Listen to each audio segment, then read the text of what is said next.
Daha senden küsmürəm, mənim yazım belədir. Ha topladım, ha çıxdım, çoxum azım belədir.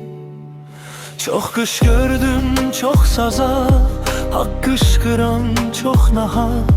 Geldim dünyaya qonaq, qışım yazım belədir. İşqsiz ömrün dadı yox, buz qəlbimin odu yox. Nəğmə qoşdum, notu yox, tarım sazım belədir. Qayalara çaxıldım, zərrələrə dağıldım. Ha qalxdım, hey yıxıldım, yolum izim belədir.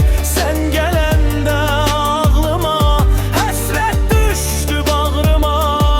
Xəzan çöktü bağıma, könlüm düzüm belədir.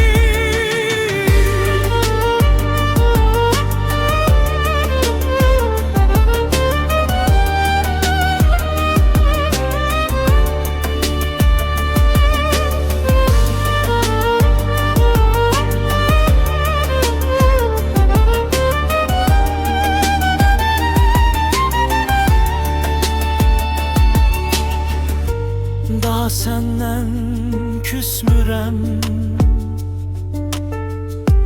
mənim yazım belədir. Ha topladım, ha çıxdım,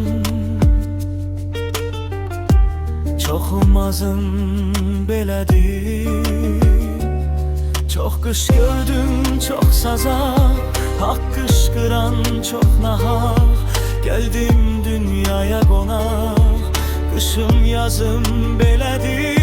Eşqsiz ömrün dadı yox, buz qəlbimin odu yox.